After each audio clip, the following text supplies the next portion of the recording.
Chris Yandeck, CYInterview, covering Las Vegas and the world. Today we welcome back one of our favorite guests, of course, Nellie Oleson from the original Little House on the Prairie series, has now joined the reboot of Little House on the Prairie on Netflix. Alison, thanks for joining us again on CYInterview. It's always such a delight to see you. How are you doing? Good to see you. I am. Just saying, it's a little toasty here in LA. We're having humidity. You'd think we're in Ohio or something, but yeah. I can now say I am OG and Nuevo cast of Little House, technically. What was so funny about this was, I don't remember if you remember back in, I think it was December, when we were talking about all the fan fests, and I said to you, what are the chances that Alison's going to be in the Netflix show? And I was just ahead of it already. Go ahead. How'd it come about? So basically, I lied to, like your face, I lied bald-faced to all my friends. It's horrible. I know. I'm a bad person. I lied. What happened is last July, June, I get a phone call and they said, remember that whole thing? How we said we weren't going to have cameos from the cast? Like, maybe after the show settles in after a season. And well, that's what we said. But can you come up to Winnipeg in the next 2 weeks and shoot an episode? I was like, stop it. He's like, I know what I said, but that's what we're doing. I went, okay, well, what is it? And they said, well, we'll send you the script. It's a cameo. It's a small part, but we think you'll like it's very funny. And I read it and I just, Laura bites me on the arm. I'm like, yeah, I'm so there. So we called all agents and made all deals. And then I'm on a plane to Winnipeg. And it was so much fun. I got up there and there was the wardrobe fitting with the corsets and the whole thing. And then the terrifying makeup test. As the makeup lady said, you're playing a woman who's never seen a bottle of moisturizer or sunblock. So yeah, it's they messed up my skin. They painted my teeth. For those of you who've seen the cameo, my real teeth are not brown. They painted my nails. Horrifying. And I had a few days off. I got to visit relatives in Winnipeg and hang out. And then I got to shoot. And then said, now don't tell anyone. You can't tell anyone until July 9th. We're going to keep it a secret till it airs. Like at 12:01, you can tell everybody. So my husband knew, my agent knew. Harlan, my publicist, knew, and like a handful of people on earth. And I had people look me straight in the eye and go, are you in the new Netflix version? I went, no, I don't know. I don't know what you're talking about. Horrible. I know. It was awful. I bit both sides of my cheek, my tongue. It was terrible. And so I was so relieved when they finally aired it. And now I can tell everybody, yes, it was awesome. I have a cameo in episode number 2 of the new Little House on the Prairie. I'm thrilled. Did being on set bring back any memories from the original series?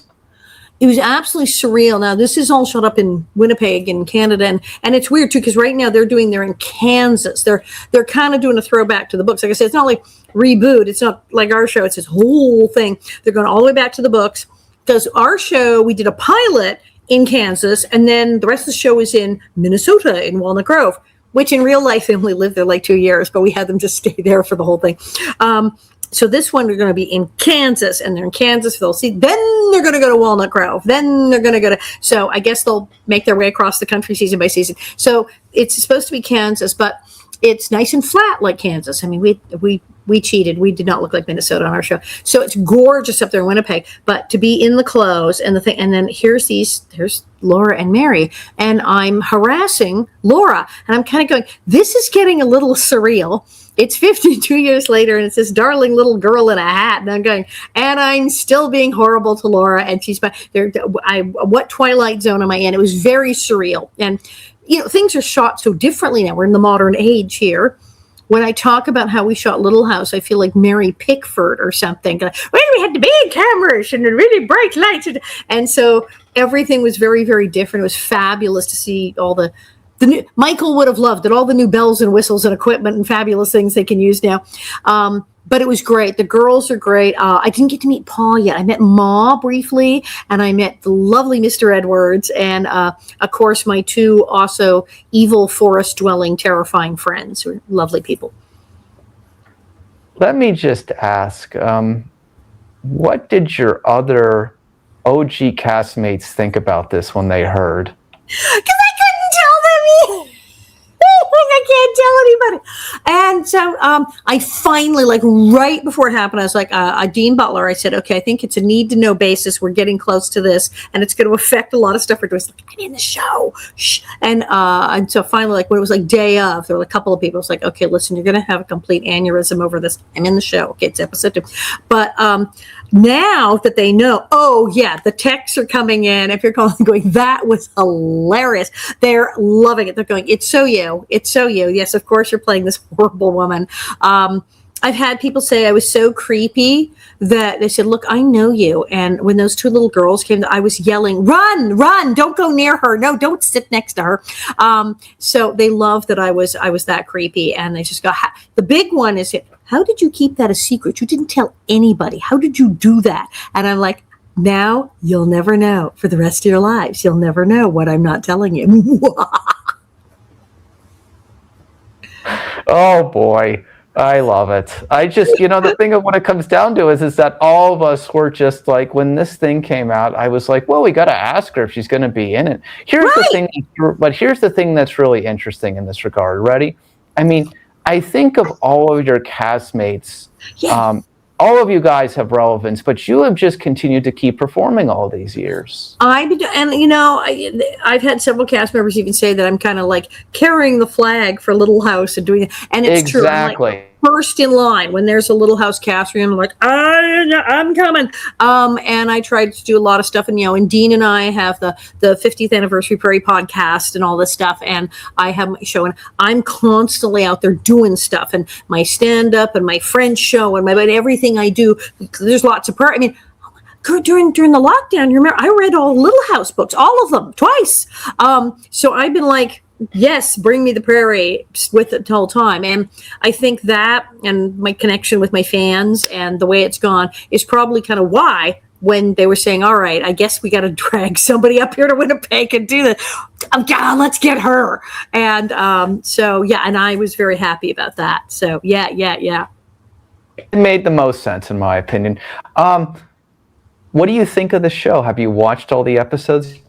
Yes, it did. It took me. I mean, okay, I'm so bad. So when it opened, everyone said, so Bob, my husband, said, look, I'm going to bet you have to watch 1 and then 2. I said, I'm going to pull up to fast forward it, watch my scene, and then go start. And he's like, you have no self-control. You have no self-control. And I did. I totally fast forward, watched my scene, and went, oh, good. I want to see if it came out right, and it did. It came out perfectly.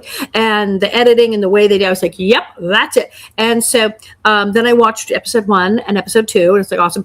And it is so different. It is completely different animal than our show. And I always remind people, like, if you're trying to think like it's going to be like ours, it's like, nah. It's a whole other thing. There's some elements, there's certain things you go, there it is. See, that's a little like ours. There you go.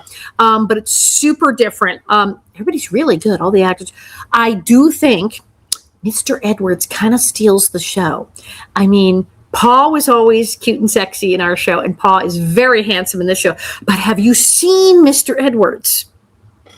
Mr. Edwards is really good looking in this version. But, Laura in her book, in Pioneer Girl, where she writes about her real life, she says he was a wild cat from Tennessee. So maybe the historical Mr. Edwards was a looker. I guess this is a thing. So I noticed that. And, it started to really grow on me. I went, okay, it's different. Oh, I like this. Oh, I like that. Oh, that's very nice. And then as it got going, I think it was like episode 5, I went, okay, now I have to watch. We're trying to be good and watch 1 a night or 2. Episode 5, I was like, let's watch another one. And once we got to like 6, it's like, oh, to heck with it. Let's watch 7 and 8 right now. And all of a sudden, it's like I wanted to binge it. And I'm like, oh, I'm getting pulled into this thing. It's like, I know what happens. I've read the books 87 times. I know what's going to happen. But I was like, well, now I'm like intrigued. It starts to pull you in, starts to grow on you. The characters change during just even the 8 episodes. Caroline is a little skittish. You remember, because if you go through the books, they were living a very comfortable life in the big woods in Wisconsin, and both their families were all around there, and they just kind of take off and go to Kansas with nothing, and it doesn't go that well, which we know from the books. And they make a point of that Caroline is like, yeah, I don't know, but her family is writing to her like, come home, don't leave him, just leave him.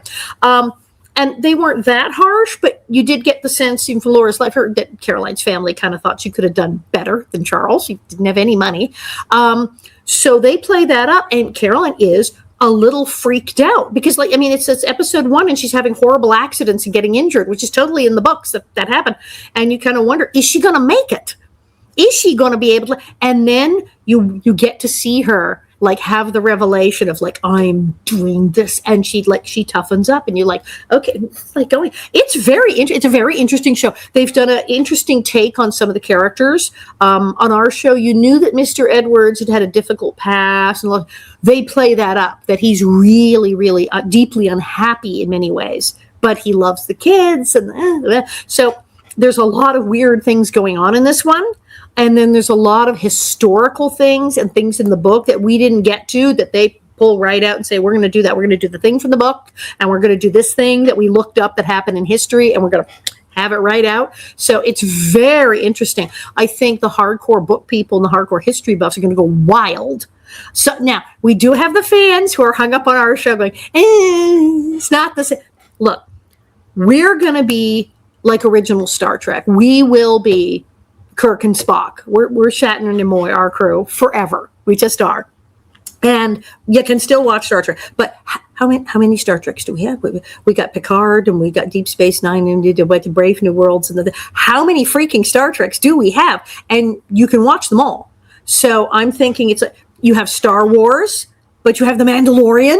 You have Boba Fett. You have all this other stuff going on. I think Little House on the Prairie needs to be like that. You have canon. You have the other. You can have it. But we will always be, the Shatner Nimoy, OG. And it doesn't take anything away from that. And you can just flip back and forth from the different channels and watch theirs, watch ours. It's like mix and match and compare. But I think they've caught on to something, because they're doing a second season. They're shooting the second season. They're going right in. There's a Nellie. There's going to be a Nellie Oleson. They announced her. And I don't know this actress, young girl. They put up her picture. And she looks great. If she's half the Nellie that she looks like in her picture, she's fabulous. And I've been told she's marvelous, that they just love her. So I love that. I think it's going to be fascinating. I want to see, do they do like a different book each season? Like, where is this all craziness going? But I think it's fascinating, and I think you should, watch the old one, watch this one, and have them, play off against each other. Go, well, this one. Have you thought about, this is just me thinking here, you should do a podcast on all 8 episodes. You should do 8 episodes on all of them. There you go. Like, I don't have enough to do. Are you giving me more things to do? Giving me more stuff to do. Well, that may be a thing, because we're doing our 50th anniversary podcast, and we are talking about, like, well, wait a minute, should we interview some of the people from the new show? We've had like everybody from our show on. Should we have everybody what should we do? And we do talk about, when we did have our whole, when the show finally aired, we did a whole episode about, hi, I'm in it and I didn't tell you. It was like the theme of the next episode we take. So that's a thing. Do we do a whole breakdown of all 8 episodes as a special? We give us a spin-off. It's a spin-off podcast. Yeah, there you go. Just a thought. What did the cast feel like when they first saw you, and did they know you were coming or not? Yes. And they were super excited. They knew it was like, she's going to get Nellie Oleson. They were so into it, and they were very excited. They did have to tell them, they made an announcement like, guys, we know she's here. You can take pictures, but you can't post it. Any of you get selfies with her, you can't tell anybody she was here, and you can't post any of the selfies until then. So they're like, Andrea, the lady who played the marvelous, scary other woman of the forest with me, we had to communicate by WhatsApp. We wanted to friend each other on Facebook. We went, they'll figure it out. They'll figure it out if we friend each other. So we didn't want to give clues. So I didn't friend her on Facebook, so no one would notice the connection. We had to secretly talk to each other. We're now friends on Facebook. It was very crazy. But no, they were very excited. We had some, younger people like, well, I hadn't watched it, but and then we had some hardcore bonnet heads. The wardrobe people were very excited to meet me. They knew who I was. We're very keen. 2 last things before we talk about all the other exciting stuff going on in your world. I know that you've been always in the national media. That's never changed. You're always doing something. That's never changed. Has this given you an even more shot in the arm of relevance? Like, are there people who who have like been reintroduced to you that have not been the longtime followers? Yeah, no, this blew it up. I mean, like I said, okay, there was, during the pandemic when I read the books, that blew things up. And this has the 50th anniversary, when we always see that was like dropping a bomb and the whole thing. This has been an atomic bomb, absolutely. It went great. People went, I mean, there's an article that said, fans go wild. And as Alison appeared, and they did. Facebook and Instagram are like ablaze with, oh my God, it's her. Did you see her? Did they look at her teeth? The funniest is people, if they hadn't seen what I've been doing, we're like, oh, her teeth, is she okay? And my poor dentist is taking it all very hard. He's like, no, my teeth are fine. One woman is a big fan. She was watching with her husband, who really didn't know who I was. And he said, wow, she's let herself go. And it's a picture of her. It's like, okay. I had to put a recent picture on my Facebook. No, really, I'm fine. It has blown up. Yes, that the phone has rung. Everyone wants to. My friends are calling, and you know how you get Google alerts? I get the Google alerts, on an email. Where if they say my name, I open it now. It's not like 3 or 4 articles. It's just down the page. It's been an absolute press tsunami, internet forest fire of, oh my God, Nellie Oleson's on the new show, and she looks terrifying. So yes, it's just worked out beautifully. Everyone's very excited. Got to get you on a 50 dates in 50 states tour now. Sure. I don't need to sleep. What? I'm practically there. I'm getting ready. I'm heading out, to New York, to upstate New York. Yeah, we're just going to talk about that. Talk about your confession states upcoming. Go ahead. Yeah. So the first thing that happens is, and this is like a twofer, it's a confession show in a Prairie, Almanzo Wilder's farm, and Dean Butler, he's been there, of course, before. So we've got him, and then we've got Jen Donati, who's Baby Rose, and we have Charles, who was Pearly Day, is coming. He is adorable. And then why is Nellie there? I don't know. It's a cinnamon chicken reenactment or something. So we're all going, and this Friday night at the Chateauguay, the town theater there, they've got my show. If you go to almanzowilderfarm.com, they have everything. So I do my show at the theater and get tickets to that confessions, and then all day Saturday and Sunday, and at the actual farm, and they're in Burke, we're going to be signing autographs and doing the thing, and there's a dinner, and it's going to be a blast. So that's this weekend. Then I get a few days off. I'm doing my show at the Red Room in P-Town, August 4th and 5th. And that's going to be really fun. We love P-Town, and so I was there last summer. I get to do that. And then I'm going to go straight from there to Ohio, because there's this place called Heritage Village outside Cincinnati, and they apparently get a lot of people, and it's a big Prairie thing. Dean's there, and I'll be there talking and signing autographs at that. I'm kind of like going, wait, which thing is next? Then it's Ohio. I can't believe I'm doing this.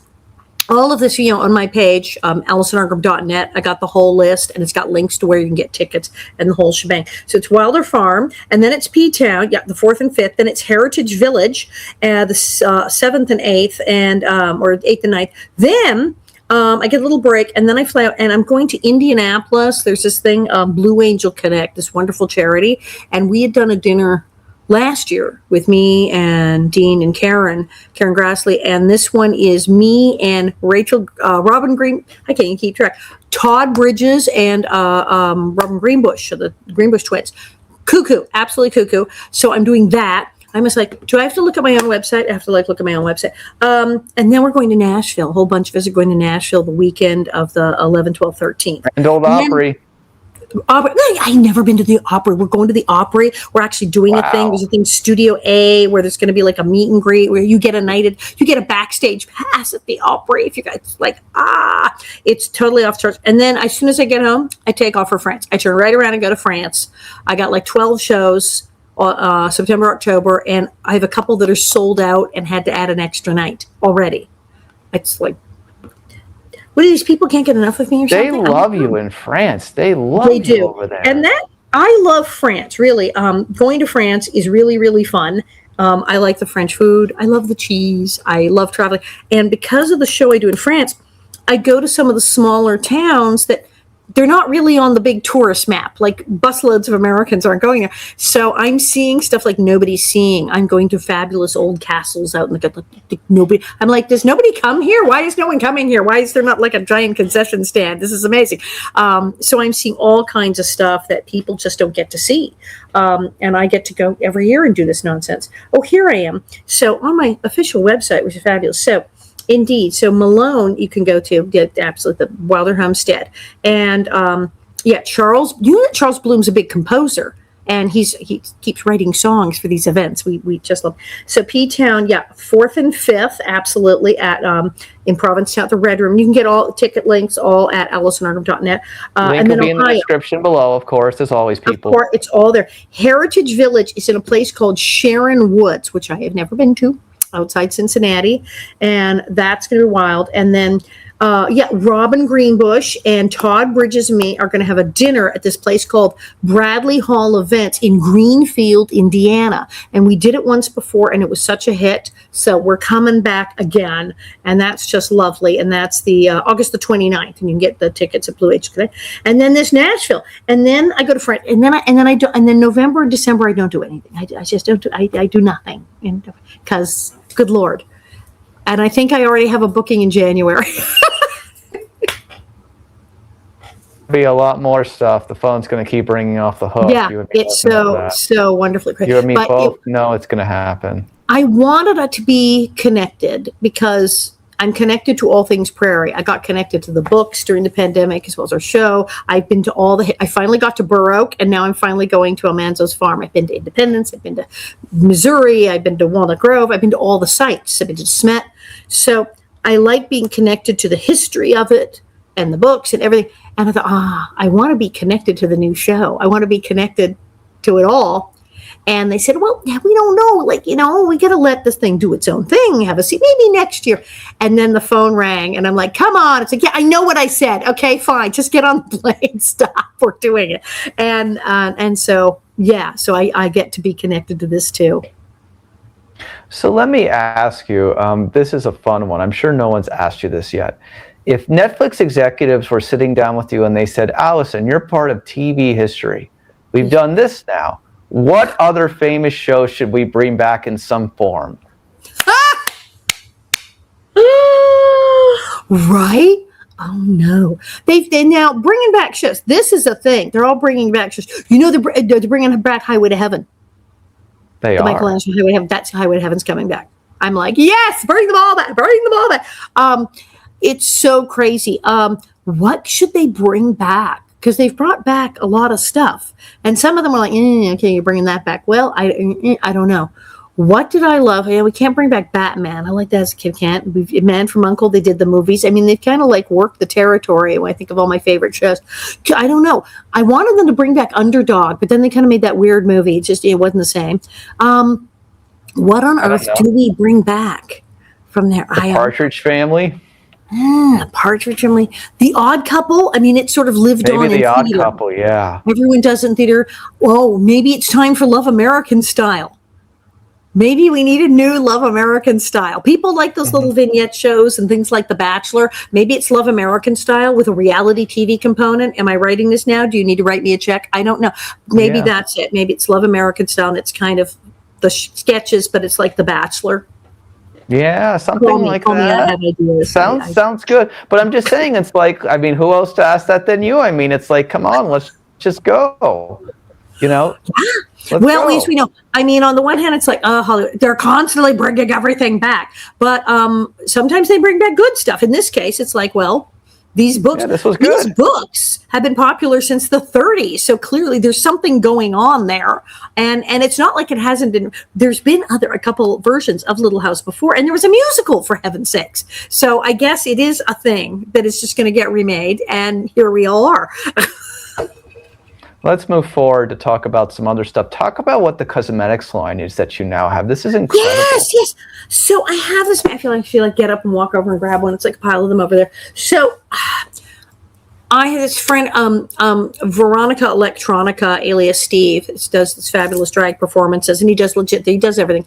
And he had this makeup. We were sitting in the dressing room. We were doing a show in Nashville, and he was doing this fabulous opening thing for me. He came out dressed as Mrs. Oleson. This guy's good. It's really funny.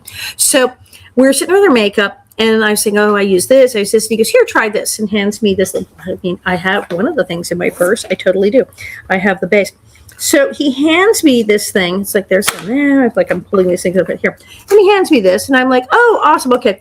And so I go, wow, this stuff is really creamy. This is like super moisturizing makeup. This just slides right on. And he said, yeah, and it really stays on. I mean, I have access to all the good makeup, all the Cinema Secrets and the Max Factor. And I went, where'd you get it? And he goes, well, this is my makeup line. He said, yes, you kid me. So I tried some. It's fantastic. And it was so good for my skin. I'm like, okay, I love this. And he says, do you want your own makeup line? I said, do I? What? Yeah. So he showed me this little palette he'd done of eyeshadow where it had been like a Rocky Horror Show themed charity event. And the colors named Damn It, Janet and things. It was really good. And he said, we could do this, but how do you want? So I said, wait, it's Bonnet Head Beauty, because we call our fans the Bonnet Heads. Bonnet Head Beauty for women with history. Because I said, what I loved about his stuff and like the little eyeshadows and things that I use is I said, this stuff, it doesn't, you get a little older. Sometimes you can't use the sparkly stuff you'd like to because it gets in the creases. And you have to have the nice matte finish, and you need eyeshadow and cheek color. Isn't going to sit in the creases and will stay on. And you need a base that's smooth and moisturizing. So we said, oh yeah, we can do that. So I picked out these colors, and of course we gave them, names like, Chocolate Bonbon, Envy, Tantrum. My family has carpeting. And we realized there were so many colors that, okay, wait, we got to do a nice palette and a naughty palette. So there's the nice girl Prairie palette, Bonnet Head palette, which is like Prairie Rose and First Kiss and Blue Sky. And then the other one's all the naughty colors and the dark colors. And we have 2 lip glosses, First Kiss and Saloon Girl Red. And it's for older women who you still want to have fabulous fun colors of makeup and fun stuff, but you don't want the sparkles getting in the creases, and you want a really good base.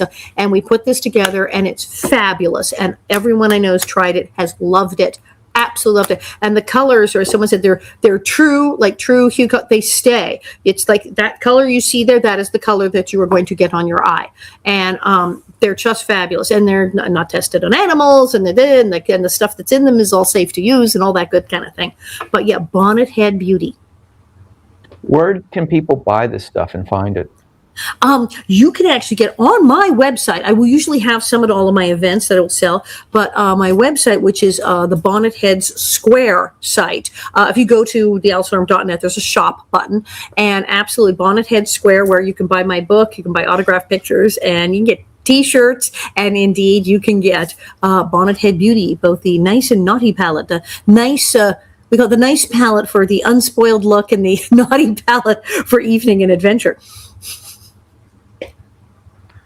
Do you have I love you. You just like, I want that makeup too. It's really great. And the lip gloss is almost like a lip balm. It is so nice. Funny. It's so soothing. You're so funny.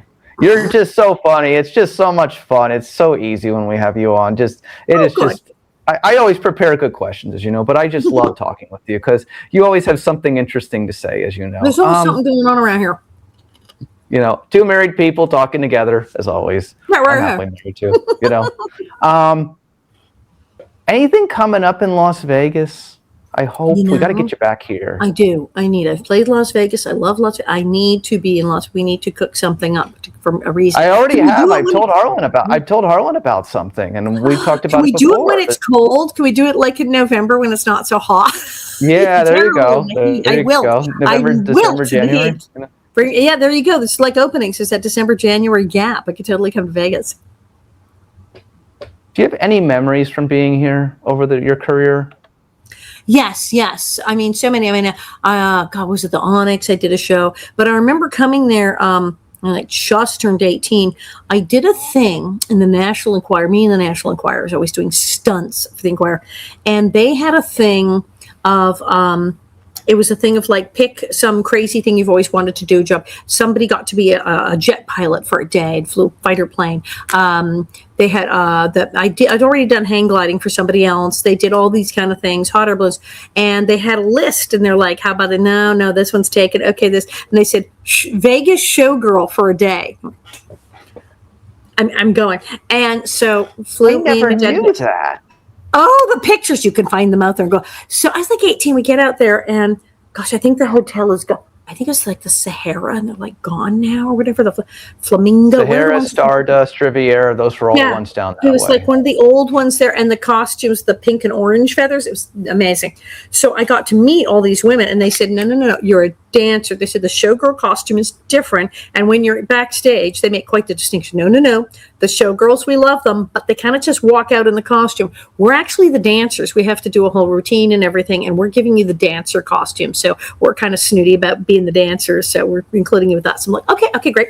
So they put me in the big fishnets and the whatnot. And I remember my dad was like, "Oh, and they'll do something with your hair." No, they're going to put a giant sparkly headdress on that covers everything.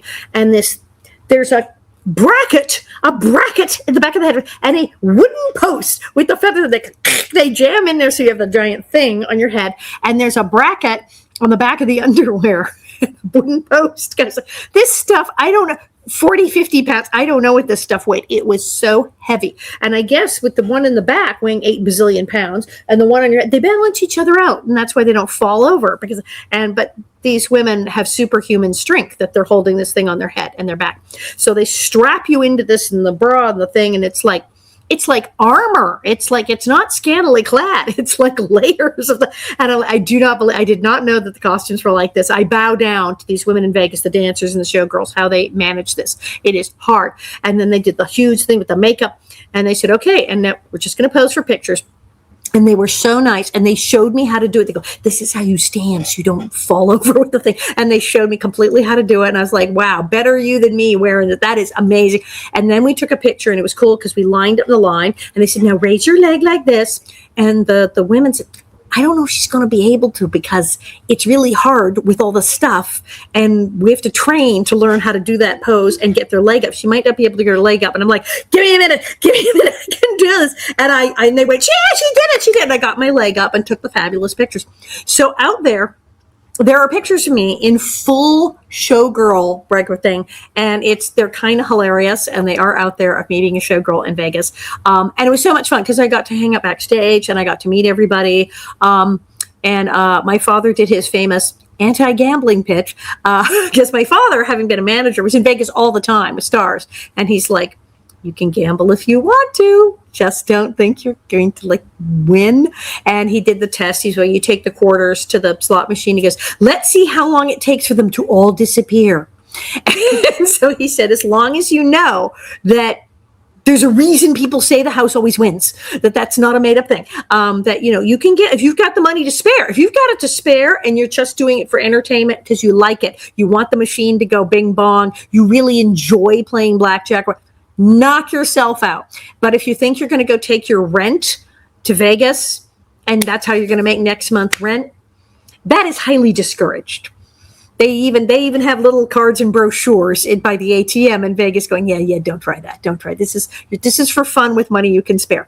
And so my father's very strict about that. It was hilarious. But I loved it because I like all the silly old glitz. I got the big dice, the glitter dice you hang from your rear view and stuff, and the big ears. I love all that stuff. I raided that souvenir shop like you wouldn't believe. Oh, I bet. Do you have all that stuff still? Somewhere. I have some. But see, I need to come back and replenish, clearly. If you ever find that stuff, let me know, because I'd love to just do a video on that stuff, just showing it off. That would be so My cool. collections. I should look, because I bet I still have some of the kooky Jordan.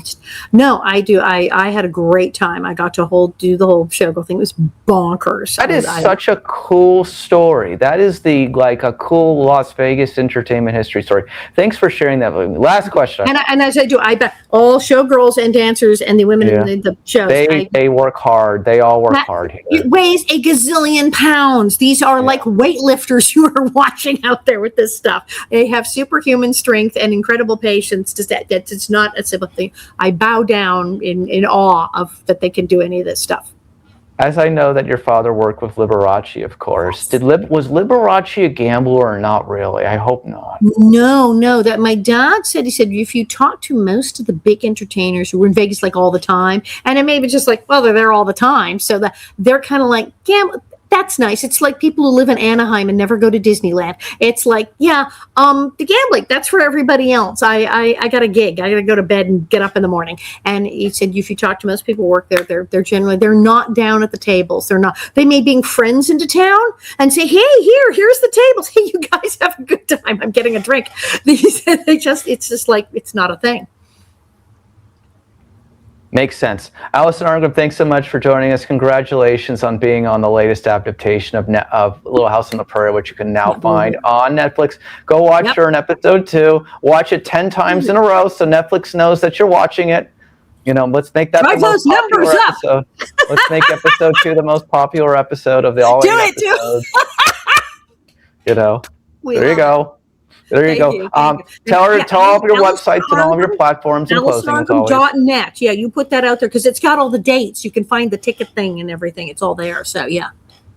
Absolutely. Thank you so much, Alison. It's always great having you. Thank you so much. Thank you. All right.